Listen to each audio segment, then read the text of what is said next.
नमस्कार, मैं हूं शुभ मिश्रा और आप देख रहे हैं अपना बिहार। चलिए करते हैं बुलेटिन की शुरुआत। और पहली खबर सारण के अमनौर से, जब संदिग्ध परिस्थितियों में एक साथ 3 लोगों की मौत और कई लोगों के बीमार होने से हड़कंप मच गया। घटना के तुरंत बाद पुलिस ने इन मौतों को अफवाह बता दिया था, लेकिन धीरे धीरे अब इस कांड के पीड़ित सामने आ रहे हैं और जो कहानी बता रहे हैं उससे ऐसा ही लग रहा कि कहीं ना कहीं इन घटनाओं के तार शराब से जुड़े हुए हैं। पहले सुनिए इन मौतों पर मढ़ौरा डीएसपी ने क्या कुछ कहा था।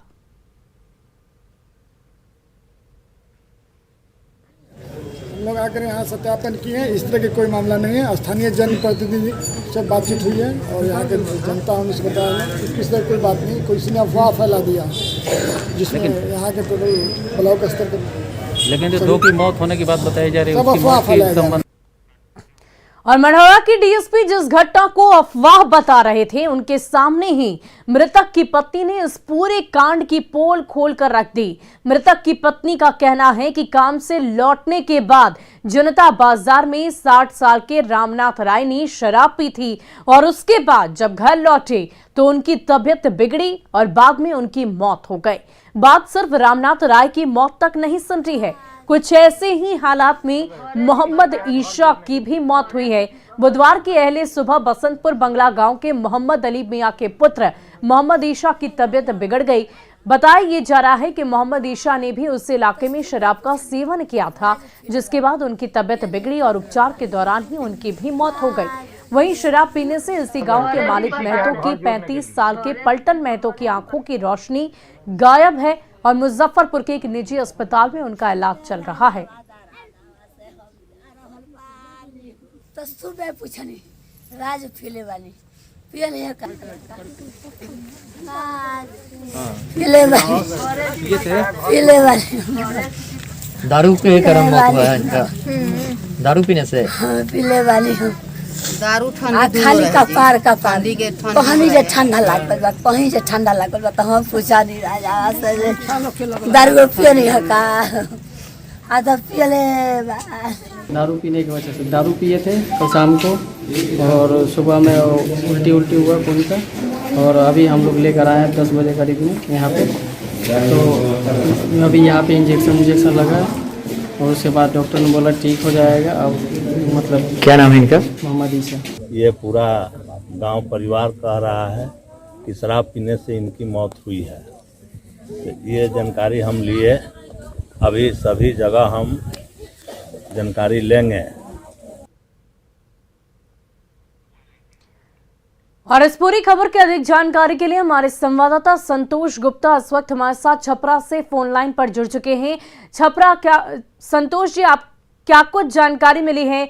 जिस तरीके से मृतक के परिजन लगातार ये दावा कर रहे हैं कि इनके परिजनों की मौत सिर्फ और सिर्फ शराब के सेवन से हुई है, क्या इसको लेकर किसी तरह की प्रशासनिक कार्रवाई की गई है? और पुलिस के द्वारा इस बात को लेकर लगातार इनकार किया जा रहा है कि ऐसी किसी तरह की बात नहीं है। खुद डीएसपी का बयान सामने आया है। जी बिल्कुल, इस पूरे मामले के जब सामने आया था और लोगों के मरने की बात कही गई थी तो प्रशासन की एक टीम वहां गांव में जांच के लिए जरूर पहुंची थी और एक डेड बॉडी को रिकवर करके सदर अस्पताल में लाया था, जिसका पोस्टमार्टम कराया गया था। डीएम से हमारी बात हुई, डीएम ने कहा है कि प्रारंभिक जांच में शराब से पीने की पुष्टि नहीं हुई उस एक शख्स की, लेकिन धीरे धीरे जिस तरह से मृतकों की संख्या सामने आ रही है, लगभग 6 मृतकों के नाम आ गए हैं सामने, उनके परिजनों का बयान आ गया है, तो कहीं ना कहीं, लेकिन सबसे अहम बात है कि जो भी मृतक थे उनके शव का अंतिम संस्कार कर दिया गया, तो कोई एविडेंस नहीं है। प्रशासन के लिए एक बड़ी समस्या यह है कि जब तक पोस्टमार्टम करा के जांच नहीं कराया जाएगा, इसलिए उनको स्पष्ट तौर पे कहा नहीं जा सकता कि जहरीली शराब से मौत हुई है। लेकिन एक साथ 6 लोगों की मौत जो हुई है उसमें ठंड को एक अहम कारण प्रशासन द्वारा बताया जा रहा है कि ठंड के कारण ये मौतें हो सकती है, ऐसा प्रशासन की आशंका है। लेकिन जो पोस्टमार्टम कराया गया तो उसमें एक शख्स का प्रशासन ने सीधे तौर पर डिनाई कर दिया है कि उस शख्स की मौत शराब पीने से नहीं हुई है। लेकिन जिस तरह के हालात बन गए हैं, राजनीतिक बयानबाजियां हो रही है, तो कहीं ना कहीं एक बड़ा सवाल जरूर खड़ा होता है कि किसी गाँव में अगर इतने सारे लोग मरते हैं एक साथ, शराब पीने के सेवन की बात करते हैं, तो उसकी गहन जांच की जरूरत है, ऐसी मांग अब उठ रही है। संतोष, एक व्यक्ति का इलाज फिलहाल अस्पताल में चल रहा है जिसके आंखों की रोशनी चली गई है, क्या उसके तरफ से किसी तरह की बात सामने रखी गई कि क्या वाकई उसने जहरीली शराब का सेवन किया था या फिर शराब का सेवन किया था जिसकी वजह से इस तरह की परेशानी सामने आई है? जी बिल्कुल, उस शख्स से भी हम लोगों ने बात की है। मीडिया के पास उसका ऑडियो क्लिप वायरल, वो ऑडियो क्लिप वायरल भी हो रहा है। उस ऑडियो क्लिप में उस शख्स ने साफ कहा कि गांव में ही एक शराब की दुकान है जहां तो उसने 100 रुपए की शराब की थी और शराब पीने के बाद से उसकी आंखों की रोशनी चली गई और परिजन उसे लेकर के मुजफ्फरपुर के एक अस्पताल में ले गए जहां उसका इलाज जारी है। हालांकि इन तमाम जो भी एविडेंस है प्रशासन उसको सिरे से नकार रहा है। प्रशासन का ये कहना है कि प्रशासन के पास अभी भी किसी ने आकर के ये स्पष्ट तौर पर नहीं कहा है कि शराब का सेवन से उनकी मौत हुई। प्रशासन अभी भी अपने स्टैंड पर कायम है कि जितने भी मौत की खबरें आ रही है या जो भी प्रशासन के पास एविडेंस मिले उसमें तमाम मौत ठंड के कारण हुई और प्रशासन ये मानने के लिए बिल्कुल तैयार नहीं है। जैसे कि डीएम से भी हमारी बात हुई है, पोस्टमार्टम रिपोर्ट के आधार पर डीएम ने कहा कि एक शख्स जिसका पोस्टमार्टम किया गया है उसमें शराब की कहीं से पुष्टि नहीं हुई है। संतोष, अब तक जो हमें जानकारी मिल पा रही थी उसके अनुसार 3 लोगों की मौत की बात सामने आई थी, लेकिन अभी अभी आपने चर्चा की कि 6 लोगों की मौत हो चुकी है शराब के सेवन से। क्या ये सभी तमाम जो 6 लोगों की चर्चा आप कर रहे हैं ये सभी एक ही गाँव के हैं, एक ही जगह के रहने वाले हैं? जी बिल्कुल, ये जहाँ घटना हुई है, जहाँ से लोगों ने शराब की थी वो मकेर प्रखंड, मकेर थाना क्षेत्र का ये इलाका पड़ता है जो अमनौर से सटा हुआ 2 ब्लॉक को जोड़ने वाला वो बॉर्डरिंग एरिया। वहाँ पे जिन्होंने भी शराब की वहाँ पास के ही एक ईंट भट्टा पे काम करने वाले मजदूर थे जिन्होंने वहाँ से शराब, अधिकांश लोग उसमें शामिल है। और वहाँ से शराब पीने के बाद वो अलग अलग इलाके में गए और अचानक जब मौत की खबरें आनी शुरू हुई तब इलाके में हड़कंप मचा और एक वहाँ पे प्रशासन की टीम पहुंची। लेकिन जब प्रशासन की टीम वहाँ पहुंची तो प्रशासन ने इन खबरों को सिरे से खारिज कर दिया। पहले तो उन्होंने कहा कि बिल्कुल कोई घटना ही नहीं हुई, लेकिन धीरे धीरे जब मृतकों की संख्या बढ़ने लगी, एक मृतक का डेड बॉडी प्रशासन खुद रिकवर करके अस्पताल में लाया। चूंकि एसपी ने कहा कि एहतियाती तौर पर चूंकि आरोप लग रहे थे तो हमने पोस्टमार्टम कराया, लेकिन पोस्टमार्टम में शराब की कहीं से कोई बात सामने नहीं है। लेकिन जिस तरह से मामले बढ़ रहे हैं कहीं ना कहीं एक सवाल जरूर खड़ा होता है कि आखिर क्या वजह थी। जिस जगह तो शराब पीने की बात कही जा रही खरीदने की, वहां भी पुलिस ने वेरीफाई किया, वहां भी कोई नहीं है। जिस जगह शराब बेची जा रही थी, लेकिन कितने लोगों की मौत हुई है और कितने लोग फिलहाल इलाजरत हैं इसकी स्पष्ट जानकारी दें। देखिए, प्रशासनिक बात करें तो प्रशासन के पास सिर्फ एक डेड बॉडी का रिकॉर्ड है, रामनाथ राय जिनकी मौत हुई थी। प्रशासन ने उनको लेकर के पोस्टमार्टम करवाया है। तो प्रशासन फिलहाल एक मौत ठंड से ये कर रहा है। लेकिन जिस तरह से खबरें गांव से आ रही है, हमारे पास लोगों के परिजनों के बयान भी है। तो हमारे पास तीन लोगों के परिजनों के बयान हमारे पास है जिन्हें जो क्लेम कर रहे हैं कि उनके परिजन शराब पी करके आए थे और उसके बाद उनकी तबीयत बिगड़ी और धीरे धीरे उनकी मौत हो गई। और 6 लोगों के नाम गाँव से ऐसे सामने आ रहे हैं जो कि सोशल मीडिया में भी वायरल हो रहे हैं। उन लोगों के नाम, उनके परिजन भी आ रहे हैं। तो कहीं ना कहीं धीरे धीरे ये संख्या बढ़ रही है। कई लोगों के बारे में कहा जा रहा है कि अन्य जगहों पर अस्पताल में भर्ती है, क्योंकि ठंड काफी है, इस कारण से परेशानियां थोड़ी सी है, लोग मूव नहीं कर पा रहे हैं। लेकिन धीरे धीरे जो मामले सामने आ रहे थे, जांच की बात, सबसे बड़ी बात है कि इसकी गहन जांच की मांग कर रही। कल वामपंथी दल के एक विधायक भी उस गांव में गए तो उन्होंने लोगों से बात की और उन्होंने कहा कि इस पूरे मामले की गहन जांच की जरूरत है ताकि इस सामने आ सके कि असली सच्चाई क्या है, क्या वास्तव में शराब माफिया के कहर से ये सारी घटनाएं हुई है। जी तो यानी कि कुल मिलाकर फिलहाल अगर अभी बात की जाए तो आधिकारिक तौर पर इस बात की पुष्टि नहीं की गई है कि कितने लोगों की मौत हुई है। एक लोग की मौत की बात की पुष्टि की गई, लेकिन अन्य लोगों की जानकारी मिल पा रही है। तो लगातार इस खबर पर हम नजर बनाए रखेंगे। संतोष, आप हमारे साथ बने रहिएगा। लेकिन ये बड़ी खबर आपको छपरा से बता रहे, संदिग्ध परिस्थितियों में 3 लोगों की मौत की खबर सामने आई, लेकिन फिलहाल पुलिस इन तमाम दावों को झूठी कहती नजर आ रही है। परिजनों के द्वारा लगातार इस बात को लेकर चर्चा की जा रही है कि उनके लोगों ने शराब का ही सेवन किया था जिसकी वजह से उनकी मौत हुई है। और राजधानी पटना हाईकोर्ट की ओर से बिहार में शराब और माफिया के बीच सांठगांठ को लेकर कई टिप्पणी पर राजनीतिक दलों की ओर से भी प्रतिक्रिया का दौर लगातार जारी है। जेडीयू और बीजेपी ने दावा किया है कि कुछ अपवाद के आधार पर कानून को गलत नहीं ठहराया जा सकता। वहीं कांग्रेस ने पुलिस के राजनीतिक इस्तेमाल से बचने की अपील की है।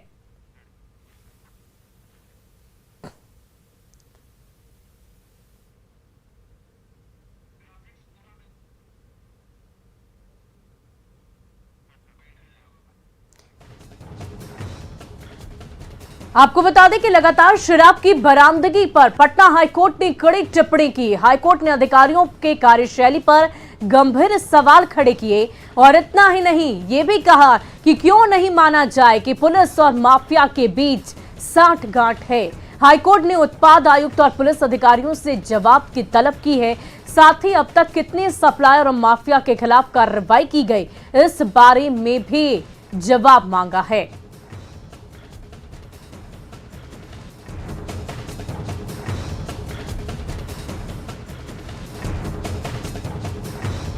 तो वाकई सवाल कई हैं और हाईकोर्ट के द्वारा ये तमाम सवाल पूछे जा रहे हैं कि उत्पाद विभाग के आईजी को हलफनामा क्यों नहीं दिया गया? ईडी को भी हलफनामा दायर करने के आदेश दिए गए हैं। ये तमाम बातें हाईकोर्ट की तरफ से की गई है।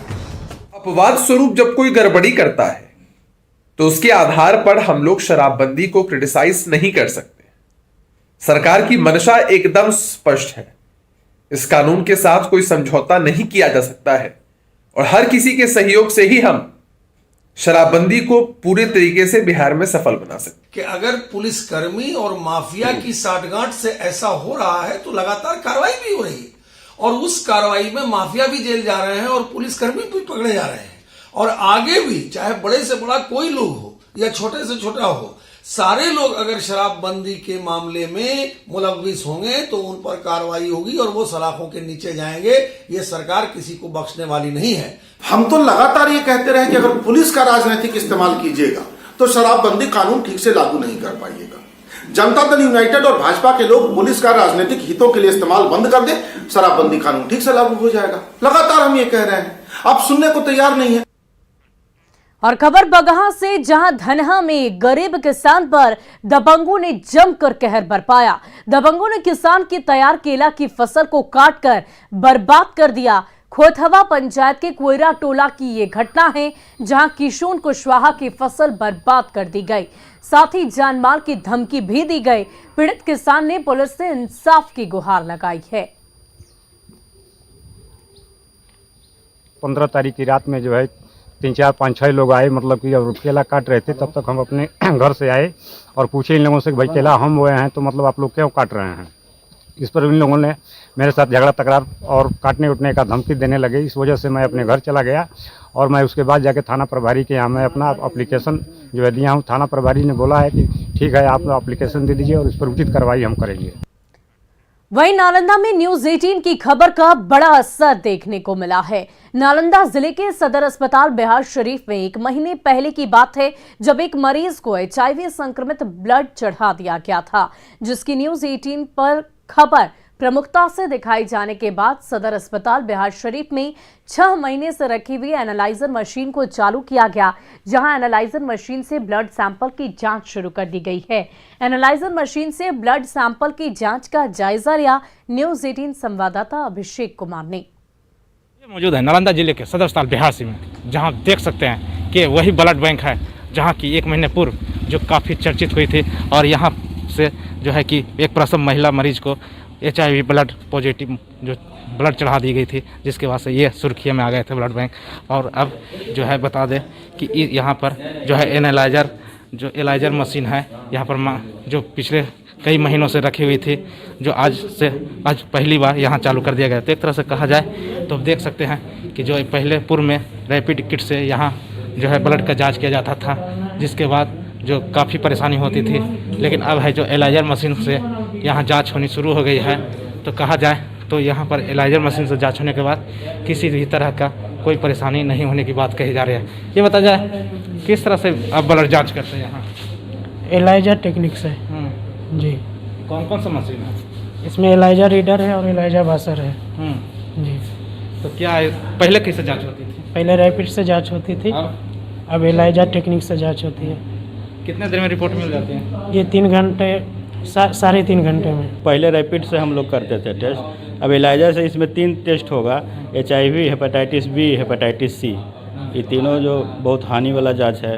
तो यहाँ देख सकते हैं कि इनका साफ कहना है कि यहाँ पर है जो एनालाइजर मशीन है मंगाने से काफ़ी सुविधा हो गई है और लोगों को अब किसी भी तरह के खतरा नहीं बनेगी और इसी मशीन से अब लोगों की जाँच होगी और पहली बार आज से जाँच शुरू कर दी गई है। नालंदा से न्यूज 18 के लिए अभिषेक कुमार। और अब बात बिहार के मौसम के मिजाज की। इन दिनों बिहार में हाड़ कपकपाती ठंड पड़ रही है। इसके बाद भी देशभक्ति की भावना के लिए पटना की सड़कों पर युवा फिजिकल ट्रेनिंग कर रहे हैं। बिहार पुलिस में शामिल होकर ये युवा अपने राज्य की विधि व्यवस्था संभालने में योगदान करने को आतुर दिख रहे हैं। फिजिकल ट्रेनिंग में जुटे युवाओं से बातचीत की संवाददाता अमित कुमार ने। हाड़ कपकपाती ठंड में जहां आम लोग जो हैं अपने घरों में कैद हैं, घर से बाहर नहीं निकल रहे हैं, वहीं दूसरी तरफ ये तस्वीर जो है वो पटना कदमकुआं इलाके की है और यहाँ पे देख सकते हैं कि ये जो युवा हैं वो देशभक्ति है इनके मन में और कहीं न कहीं पुलिस फोर्स में या दूसरे जो फोर्स है उसमें जाना चाहते हैं। बिहार पुलिस के लिए ये लोग तैयारी कर रहे हैं और सीधे तौर पे इनके जो ट्रेनर हैं उनसे सबसे पहले हम बात करते हैं। ये बताइएगा कि आप लोग ट्रेनिंग करवा रहे हैं इस हार कपकपाती ठंड में भी, कि 9 तारीख से टाइम 7 तारीख से इस सब का टाइम भी है, डेट है फिजिकल का, तो अगर नहीं कर सकते तो फिर क्या उपाय है। और ठंड तो देखना नहीं है, कोई मतलब कि फोर्स के लिए ठंड नहीं होता है सर। तो ये बताओ कि इस कपकपाती ठंड में ट्रेनिंग कर रहे हो, क्या करिएगा सर, अगर डेट दे दिया है तो अगर नहीं करेंगे तो जिंदगी का सवाल है। अगर बेरोजगारी का आलम देखिए रहे कैसा है, इसलिए जी जान लगा देते हैं लोग। 3 बजे भोर से उठ जाते हैं लोग, ये ठंडा में रोड पे रनिंग करते हैं, डर रहता है हर तरह से, गाड़ी घोड़ा पूरा आता है, स्टेडियम बंद है, क्या कर सकते हैं। अच्छा करेंगे और क्या करेंगे, जो देश की सेवा हो, अपने राज्य में है तो राज्य का सेवा करेंगे, जो अच्छा होगा अच्छा करेंगे। लेकिन नीतीश सरकार को लखाना चाहिए कि ग्राउंड खोल दिया है, ताकि जो मतलब गांव में तो दौड़ रहे हैं तो गांव में दौड़ रहे हैं, यहाँ पटना का लड़का क्या करेगा, सड़क पे दौड़ रहे हैं आप, सड़क पे दौड़ रहे हैं, कभी इतना भीड़ गाड़ी चल रहा है, हम लोग का खतरा बना रहता है। हम बिहार सरकार से यही अपील करते हैं कि ग्राउंड को खोल दिया जाए, क्योंकि रोड पर दौड़ने में कठिनाई होती है, गाड़ी घोड़ा चलती है, इसलिए दिक्कत होता है। कठिनाई होती है, थोड़ी दिक्कत होती है। कपकपाती ठंड में सड़क पे आप लोग अभ्यास कर रहे हैं, जाहिर सी बात है कि मन में ये इच्छा होगी कि कामयाबी मिले। कामयाबी मिलेगी तो कैसे सेवा करेंगे सर? देश की सेवा करेंगे, देश के काम आएंगे, कुछ अच्छा करेंगे, पुलिस फोर्स में जाएंगे। ये बेहतर सोच है युवाओं की, और यही सोच जो है इन लोगों को कहीं न कहीं मजबूत बनाता है, अपने इरादों को पंख देने के लिए जी जान ये लगा रखे हैं। कैमरा पर्सन सुबोध के साथ अमित कुमार, न्यूज़ 18 पटना। और देश सेवा की भावना न सिर्फ लड़कों में है बल्कि लड़कियां भी इस कड़कड़ाती ठंड में अभ्यास करती नजर आ रही है। बिहार पुलिस में शामिल होने के लिए राज्य सरकार की तरफ से दिए गए अवसर के लिए बिहार की बेटियां मुख्यमंत्री नीतीश कुमार को धन्यवाद कर रही है। जायजा लिया संवाददाता अमित कुमार ने। बात हम लड़कियों की करें तो यहाँ पे लड़कियां भी कम नहीं है। देवी दुर्गा जो है काली है और शक्ति है, और यहाँ लड़कियां भी जो हैं वो इस हार कपकपाती ठंड में अभ्यास कर रही हैं। तो लड़कियों से पहले हम बात करते हैं। ये बताइए कि आप लोग इस हार कपकपाती ठंड में प्रयास कर रहे हैं, अभ्यास कर रहे हैं, सोच क्या है? सोच है कि सर हम लोग को कर दिखाना, चाहे कुछ भी हो, कुछ कितने भी कठिनाई हो, हम लोग को ये करके दिखाना और हम लोग को ये जॉब लेके रखना है। बिहार पुलिस में जाना? Yes sir. आप बताइए कि बिहार पुलिस में नीतीश सरकार ने मौका दिया, उस मौका को कहीं न कहीं आप लोग अचीव करना चाहती हैं। ये सोच कब से है, कब ये आपने ठाना था कि हमें फोर्स में जाना है, बिहार पुलिस में जाना है, देश की सेवा करनी है? इंटर करने के बाद हम लोग का मतलब ये बना के हम लोग को फोर्स में जाना है। हाँ। आपके आसपास की कोई लड़कियां हैं जो गई हों, प्रेरणा रही हों? नहीं सर, मेरे गांव से अभी तक कोई भी लड़की फौज में नहीं। कोई नहीं। फोर्स में जाओगी, बिहार पुलिस में शामिल होगी, क्या करोगी आगे? सर हम अपने देश की सेवा करेंगे। और से तो मेरा शुरू से एम था कि मैं आर्मी में जाऊँ, बट मेरा परसेंटेज कम होने की वजह से मैं नहीं जा पाया। आर्मी में प्रयास किया था आपने? हाँ सर किए थे, बट वो मेरा फॉर्म रिजेक्ट हो गया क्योंकि मतलब मेरा परसेंटेज नहीं था उतना। बिहार पुलिस में जाओगी, नीतीश सरकार ने मौका दिया है, कहो नीतीश सरकार को धन्यवाद कहोगी नीतीश कुमार? हाँ धन्यवाद, मतलब बिहार पुलिस में जाना कैसे भी करके तो तैयारी करनी है। हम जैसा भी लोग जो आरक्षण मिला है उसका भी तो लाभ। जी होगा लाभ। इन लोगों के इन लड़कियों के हौसले को देखकर, चूंकि आप ट्रेनिंग लड़कों को भी देते हैं लड़कियों को भी देते हैं, इनके इन लोगों के हौसले को देख करके क्या लगता है? हमें इन लोग का हौसला है जो बिहार सरकार 35 पर आरक्षण दिए हुए हैं, और मैं पूरे हम 100% से हमारे छात्र छात्राएं जो अभी आप चैनल के माध्यम से दिखाए हैं, जो सारे क्वालिफाई करके जो आपको दिखा रहे हैं। ये देखिए ये लड़कियां जो है ये यहाँ पे क्वालिफाई कर गए हैं। जैसे ये बता रहे हैं कि ये माप होता है 3 फीट का, जो लड़कियों को ये करना है, ये 4 फीट का ये लोग जो है जंप कर रही हैं। तो इस तरह से ये इनका कहना है कि लड़कियों में जो है जज्बा वो कम नहीं है, लड़कों को पछाड़ने की इन लोगों ने ठाना है, और सरकार ने जो मौका दिया उसके लिए नीतीश कुमार को ये लड़कियां जो है धन्यवाद भी कर रही हैं, और कह रही हैं कि निश्चित तौर पे हम सफल होंगे और बिहार की सेवा करेंगे, देश की सेवा करेंगे। कैमरा पर्सन सुबोध के साथ अमित कुमार, न्यूज़ 18 पटना। और फिलहाल के लिए बिहार के इस बुलेटिन में इतना ही। आगे देखिए जोहार झारखंड।